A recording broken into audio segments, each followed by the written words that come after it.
Once again, we are back with another mech game on early access I've been looking forward to review for a while. This, my friends, is known as M.A.S.S Builder, which M.A.S.S standing for Mechanized Assault Skeleton Suit. What drew me into the game is the extensive focus on customizing and making your mech look and perform in a plethora of different ways. Is this another promising mech game in early access? Or is it once again a game overwhelmed by its ambition? So I basically started off this game using a controller, but I eventually alternated between mouse and keyboard as well as the controller.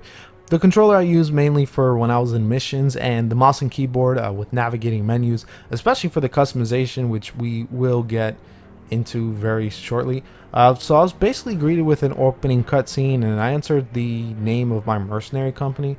I'm not sure, again, if any of this stuff really applies in the final game, if any of the cinematics. From what I can tell, it may or may not, so who knows.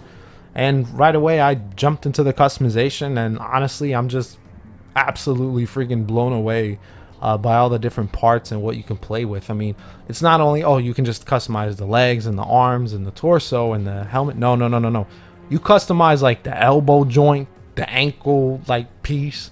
It's honestly insane. I've never seen or ever played a game with this level of customization when it comes to just the pure look of your mech. And there's so many paints. You can add decals, you can add little accessories to it. It's honestly, it's a lot, and it could be overwhelming for some, but thankfully the game is very intuitive in its design. You pick a part and you go from there. So it definitely is pretty easy, although there is a crap ton of content. So yeah, enjoy that. The customization also carries extensively into the weapons. You got both ranged and melee weapons to play with, and depending on the different parts for the range, will give you different kinds of weapon types, and the same thing with the melee as well. I ultimately created a double-bladed staff, so shout out to my boy Grow from Soul Calibur 6, and it was pretty OP. It was very fast and fluid to strike with, and I definitely enjoyed it. It looked pretty cool too. I made it like, with the laser. You'll see in the review. But basically, the melee weapon styles were fun to experiment with. There's a ton of different blades and handles to mess with. But it was hard for me personally to measure the difference between the damage perspective. So I couldn't really tell how much more damage, a bigger axe head would do versus a smaller one, or the speed or whatnot. It shows a weight stat, but it doesn't really tell, or I don't really feel much of a difference outside of the moveset itself. So finally and eventually I get to a mission and start out with the tutorial, and I use the controller as I said previously for the missions, and it controls pretty well, but it definitely took me some time to get used to switching from range weapons to melee. And the reason why is because the melee attacks use one button and the range use another. So if you switch your weapon, you have to use one button to attack. But if you switch it again, you can't use that same weapon button to use for attack. You have to use the other one. I'm not sure why it's done like this, because you can't equip like a ranged and melee at the same time. You have to, switch between the two. So I think that's something that should be looked at and just make it one button, or probably like an alternative control scheme. I didn't see anyone else playing, but something to think about. So after that, I finally went into a proper mission.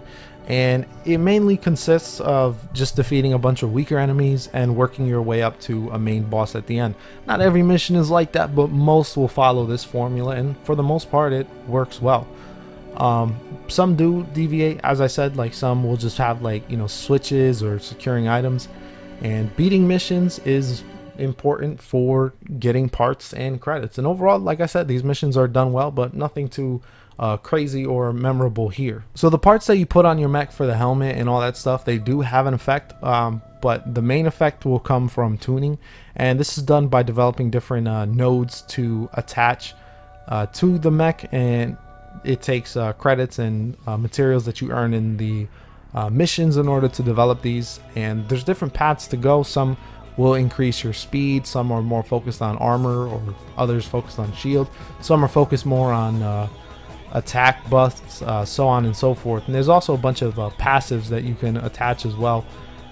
So it's currently limited up to a certain point. I think it was like up to 4 or 5, and after that I couldn't really find any other materials to proceed. And I'll get into it very soon, maybe right after this. I don't know, man. We doing it off the cuff. So the game contains a handful of main missions, some extra missions, and once you beat all the main missions, you get challenge missions, which are supposed to be more difficult. Some of them, or just much more challenging, and some are just different entirely. Like most are just based off of defending a certain area as long as you can. Others are boss rush. So it definitely helps with a bit of replayability, but there's not too much here. But honestly, with how quick most of the missions go, outside of the challenge one and some of the main ones, most of the missions move pretty quickly. You'll definitely be going back to get some more parts and to find parts in missions and to get more credits, because that's where the meat of the game currently is right now. And seeing the future, it looks like that they're going to be adding a lot of new parts and stuff like that, but I definitely hope in the future sometime they can add a few more missions, just to give me more to play around with, because similar to Dual Gear, another mech game I reviewed, there's a lot of parts to play around with, but there's only a handful of missions to do, so the repetition definitely does get there very shortly. So for the presentation wise, the cel shaded graphics look great and they fit the game nicely. The artwork is okay. I'm a little mixed on some of the character art, and I think it could be better in certain ways. It seems basic in other areas but pretty good in others.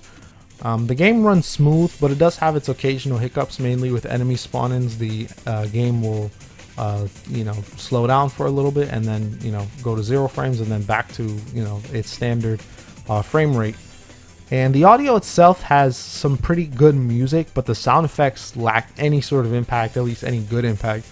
Some of the strikes literally sound like stock punch effects. I mean, I had an axe, a huge axe, and every time I was swinging it and hit an enemy, it would just sound like a cartoon punch. It was horrible. And also when you boost, it sounds like a freaking cannon is being shot. So hopefully these sound effects can get replaced, because they don't sound good. And also a cool thing, what I always enjoy about modern games, and I think it should be a law every modern game has, is a photo mode, because I just enjoy this one in particular because there's so many damn different poses and effects you can put, different backgrounds, and I've taken a lot of really awesome looking screenshots from here. One of them actually became my background for my computer, so really cool, and it's easy to control with a controller, so definitely appreciate it.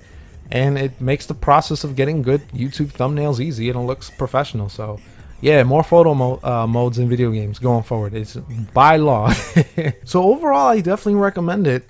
Just for the customization alone, honestly, it's really good, and it's the highlight of the game. And I'm really curious for what's in store going forward.